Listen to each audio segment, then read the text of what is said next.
आज आप सुने दशहरा विजयदशमी की कथा। महात्म्य वर्षों ऋतु की समाप्ति और शरद ऋतु के आगमन का सूचक दशहरा अन्य त्योहारों में एक प्रमुख त्योहार है। दशहरे के नामकरण के संबंध में श्री वराह पुराण में कहा गया है कि ज्येष्ठ शुक्ल दशमी के दिन बुधवार को अस्त नक्षत्र में समस्त नदियों में श्रेष्ठ नदी गंगा सर्ग से धारा पर अवतारित हुई थी, जो 10 पापों को नष्ट करती है। इसलिए इस तिथि को दशहरा कहते हैं। चौकी रावण के 10 सिर थे और उसी दिन उसका आहन हुआ था। इसलिए भी यह त्योहार दशहरा का नाम से प्रसिद्ध हुआ और यह त्योहारों आश्विन शुक्ला दशमी को मनाया जाने लगा। दशहरा मनाने की परंपरा युगों से चली आ रही है। क्षेत्र योग में अयोध्या राजकुमार भगवान श्री राम ने लंका के घमंडी राजा रावण का वध करके विजय श्री प्राप्ति की थी। इसलिए इस त्योहारों को विजयदशमी के नाम से भी जाना जाता है। राम को ज्ञान, सत्य और देवत्व का प्रतीक माना जाता है, जबकि रावण अज्ञान, असत्य और धनवत का प्रतीक है।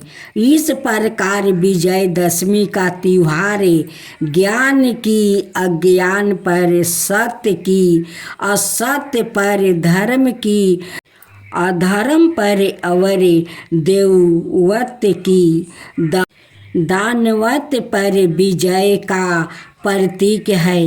पुराणों में उल्लेख किया गया है कि विजयदशमी की तिथि को देवराज इंद्र ने महादानव वृत्रासुर पर विजय प्राप्ति किया था। पांडवों ने भी विजयदशमी के दिन ही द्रौपदी का वरण किया था। महाभारत का युद्ध भी विजयदशमी को ही आरंभ हुआ माना जाता है। ज्योतिषी बंध नाम का गृहस्थ में लिखा है कि आश्विन शुक्ला दशमी को तारा उदय होने के समय विजय नाम का मुहूर्त काल होता है, जो सब कार्य को सिद्ध करने वाला माना गया है। इसलिए इस त्योहारों का नाम विजयदशमी पारा होगा। महर्षि भृगु ने कहा है कि इस दिन सभी राशियों में संध्या काल के समय विजय मुहूर्त में यात्रा करना उत्तम होता है, दिन में नहीं। जो 11वां मुहूर्त है उसे विजय कहते हैं। जो जीत जाते हैं उन्हें इसी मुहूर्त में यात्रा करनी चाहिए। इस तिथि को भगवान राम ने भगवती विजय का पूजन कर विजय प्राप्ति की थी। इसलिए इस दिन देवी विजय की पूजा की परंपरा है, जिसकी वजह से इस त्योहार का नाम विजयदशमी पड़ा है।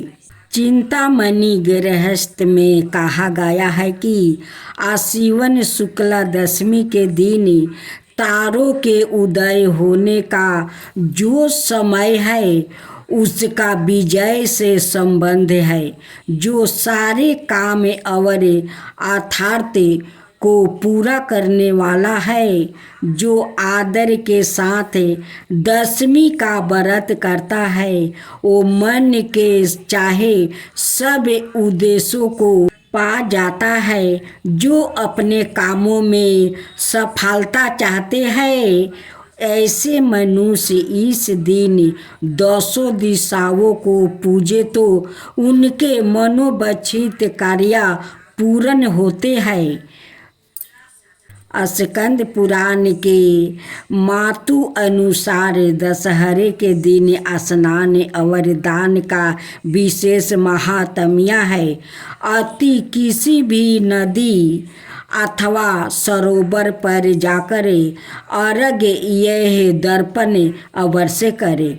इसे व्याकृत महापातकों को बराबर के 10 पापों से छूट जाता है। इस दिन नीलकंठ पंछी के दर्शन करना शुभ माना जाता है। दशहरे का त्योहार अस्त्र पूजन के पर्व के रूप में भी विख्यात है। पूजन विधि विधान यह त्योहार प्रति वर्ष आश्विन मास के शुक्ल पक्ष की दशमी को मनाया जाता है। इस दिन भगवान श्री राम ने भगवती विजय का पूजन कर विजय प्राप्ति की थी। इसलिए प्रातःकाल देवी का विधिवत पूजन विजय देवी की पूजा की परंपरा का विधान है। इस पर्व के दिन दशमी वृक्ष की पूजा की जाती है। सामी वृक्ष को दृढ़ता और तेजस्विता का प्रतीक माना गया है। अन्य वृक्षों की अपेक्षा सामी के वृक्ष में अग्नि प्रचुर मात्रा में विद्यमान रहती है। इसी कारण ज्ञान में अग्नि उत्पन्न करने के मंथन दंड और आरिनी आदि उपकरण इस वृक्ष की लकड़ी से ही बनाए जाते हैं। सामी के पूजन के पीछे यही भगवान निहित होती है कि हम भी इसकी तरह ही दृढ़ और तेजोमय हो। रावण दहन के बाद लोग एक दूसरे को दशमी की सेनापति देकर गले मिलते हैं और एक दूसरे को बधाइयाँ देते हैं। सेनापति देने के पीछे मान्यता यह है कि रावण वध के बाद लंका के नए राजा विभीषण ने वहाँ का सारा सेना प्रजा में लुटा दिया था। इस दिन दरवाजे पर गेंदे के फूल की बांध कर सजाई जाती है। शाम को सूर्यास्त के बाद बुराई का प्रतीक रावण, कुंभकर्ण और मेघनाथ के पुतले जलाने की परंपरा है। भविष्य पुराण में लिखा है कि जो मनुष्य दशहरे के दिन गंगा के पानी में खड़ा होकर 10 बार गंगा का मंत्र ओम नमो भगवती हिल हिल मिल मिल गंगे माँ पावाए पावाए स्वाहा और अस्त्रों को पढ़ता है, चाहे वो दलिद्रता हो चाहे असमर्थ हो, वो भी गंगा को पूज कर उस फल को प्राप्ति करता है। एक अवसर पर शिव जी से पार्वती ने दशहरे के त्योहार के प्रचलन उसके फल के बारे में जानना चाहा तो शिव जी ने कहा, आश्विन शुक्ला दशमी को नक्षत्र को उदय होने से विजय नाम का काल बनता है, जो सब कामनाओं को पूर्ण करने वाला कहा जाता है। शत्रु पर विजय प्राप्ति करने की इच्छा रखने वाले राजा को इसी समय प्रस्थान करना चाहे। श्री राम ने इसी अवसर पर लंका पर चढ़ाई की थी और विजय प्राप्ति की थी। इसी तिथि में 10वीं वृक्ष से अस्त्र शस्त्र उतार कर अर्जुन ने अपने शरीर पर धारण किया था।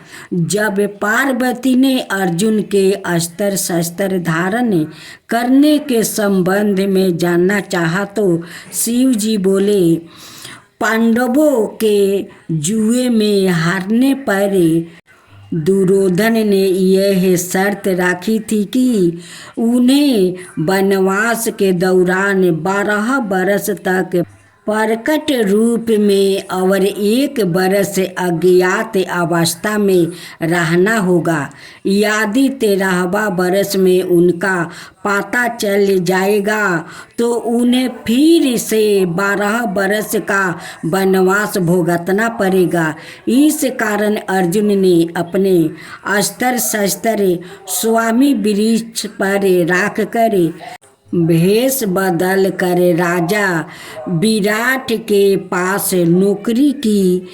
विराट के पुत्र उत्तर कुमार ने गायों की सुरक्षा हेतु अर्जुन को साथ लिया और अर्जुन ने स्वामी वृक्ष पर से अपने प्रिय अस्त्र शस्त्र को उतार कर शत्रुओं पर विजय पाई। उल्लेखनीय है कि स्वामी वृक्ष ने अर्जुन के अस्त्र शस्त्र की रक्षा 1 बरस तक की थी।